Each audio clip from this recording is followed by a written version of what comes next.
Nyanchama Otachi from the informal settlement of Islands in Nairobi, Kenya, beams with pride of achievement and satisfaction. I've never imagined. I really struggled. I used to see people's houses and try to think how people get houses they call theirs. But I thank God that I found this Women Enterprise Fund, and it has really supported me, and now I own a house.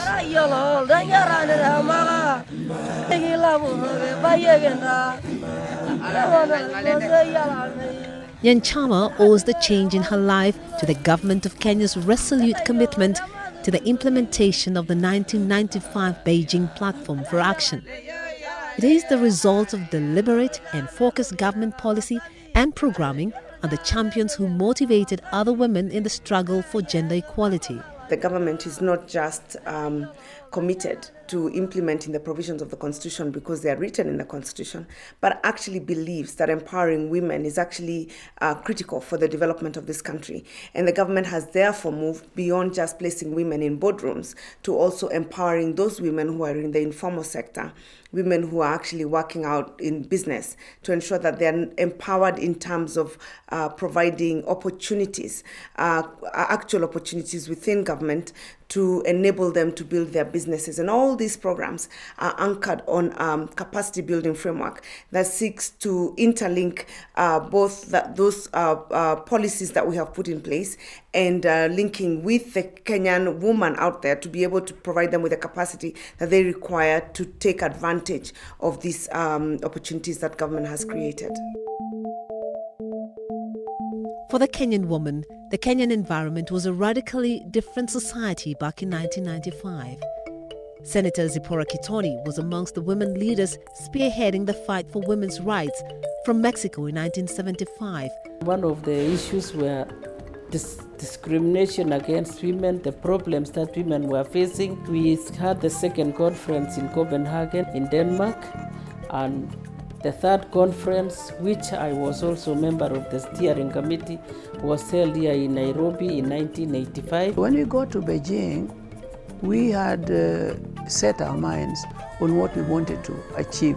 For us in Africa, we wanted to see speedy development in infrastructure, the social services like health and education for our children, and equality of men and women.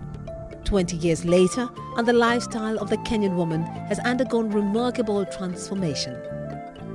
Achieving the human rights and gender equality provisions enshrined in the 2010 Kenya Constitution presented numerous gains now manifest across Kenyan society. The constitutional provision for one-third compulsory representation of either gender in appointive and elective positions has ensured equitable representation in decision-making state organs. Currently, 33% of Kenya cabinet is composed of women managing strategic policy formulating ministries. The judicial arm of government enjoys similar status. The constitutional provision enshrining one-third representation of women in legislative bodies has ensured that the Kenyan women's voice is heard at critical decision-making platforms and has contributed to the enactment of progressive legislation for the women of Kenya. In the past few years, the government of Kenya has made progressive measures towards gender equality, which have witnessed development of progressive gender-responsive laws, which include Prohibition of Female Genital Mutilation Act, Public Benefits Organization Act, the Social Assistance Act, the Breast Milk Substitutes Regulation and Control Act, the Ratification of Treaties Act, the Counter-Trafficking in Persons Act, Matrimonial Property Act, Marriage Act, among other laws. The Sexual Offences Act of 2006 has resulted with the establishment of programs managed by government and civil society organizations that have been pivotal in ensuring the safety and rights of women. Safe houses, gender-based recovery centres and hospitals have been established. The National Reproductive Health Policy of 2007 gives special attention to marginalized women and has been instrumental in promoting the realization of the Millennium Development Goals on health. Introduction of free maternity services has been fundamental, and as a result, the country has recorded a 50% nationwide increase in hospital deliveries, from 444,000 in 2012 to 666,000 in 2014. The country's highest leadership has demonstrated support to programs promoting women's health. First Lady Margaret Kenyatta has led a social mobilization campaign through national and international marathon runs, raising funds for mobile clinics that serve women in the far-to-reach communities. The support to the initiative has been phenomenal. Partnerships have been cemented with international development organizations, private sector, with thousands of Kenyan men coming out to support the initiative. The Kenyan girl child was inherently disempowered owing to lack of equal access to educational opportunities. The policy of Universal Primary Education School of 2003 saw thousands of girls who could previously not access education access primary school education. Various legislation to ensure improvement, retention and performance are in place. Free day secondary education policy ensured thousands more transition to higher education. Establishment of boarding schools and the passage of Anti-Female Genital Mutilation Act in 2011 assured girls of protection from disempowering cultural practices, including circumcision and early marriages. The previous disparity in enrollment of boys to girls has been breached and gender parity realized at primary school level, while gross enrollment in secondary schools has been rising steadily.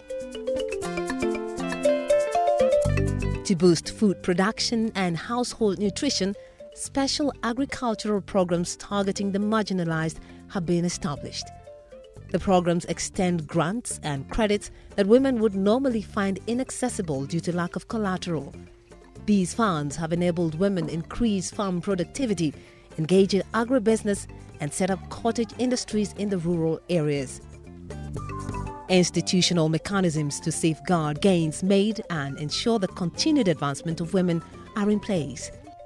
The National Gender Machinery, the Gender Directorate, has been placed at the highest seat in government under the presidency to provide leadership and overall coordination of gender programming across the country.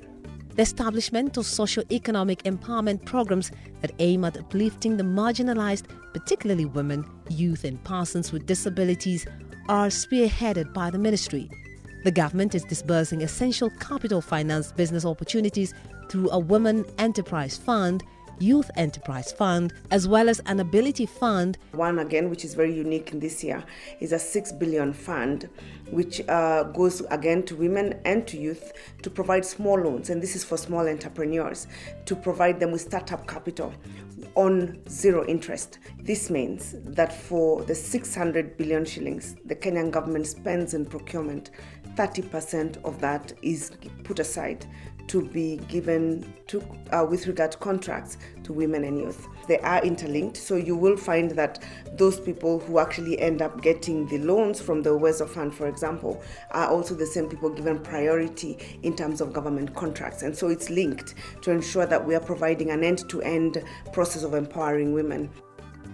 The Women Enterprise Fund has disbursed over 4.5 billion shillings and enabled over 860,000 women start businesses by organizing them into business groups and cooperatives.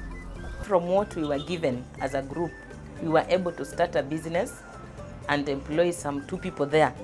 At least they're earning a living and we make some small profit from there. Then it's making a very big difference. We are making profit. We are paying the employees, 2 girls who are working there. So we are making some profit out of that. So if we can be given some more money as a circle now, we believe we'll be able to do greater things than what we've been able to do.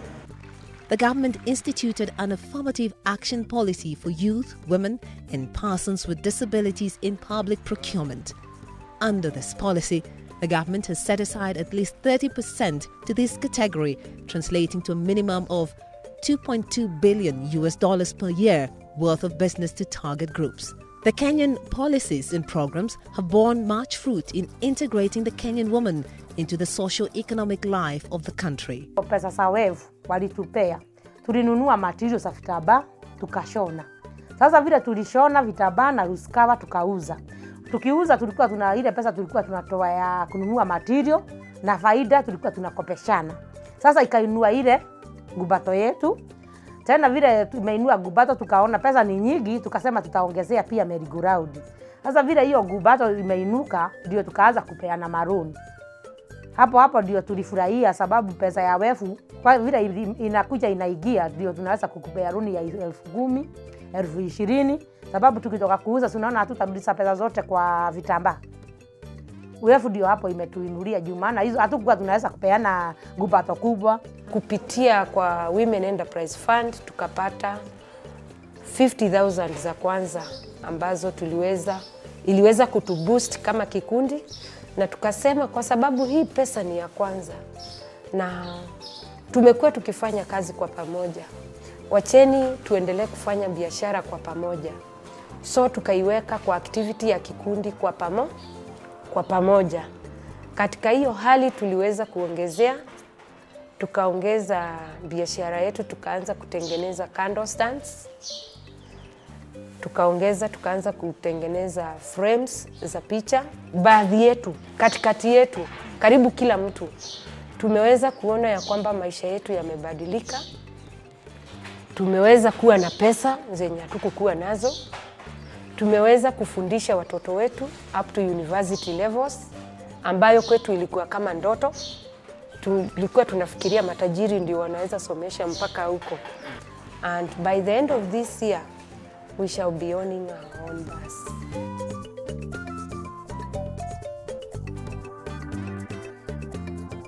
And I appreciate what this government especially has done for women and young people, that they've put them in the center stage, that the women are able now to access funding, to engage in enterprises that they never did before. But I think there's been a revolution truly. If you look at the lives of our girls in schools now, in the universities, in the colleges, in the workplace, there's been tremendous change. Sustenance and scale-up of the programs that promote women's equality and empowerment in the country is assured. The highest authority in the land has given its solid commitment and demonstrated it. Equality is not just something we talk about, but it is something we practice in every single living moment of our lives. We are equal, and even before the eyes of God, we are equal.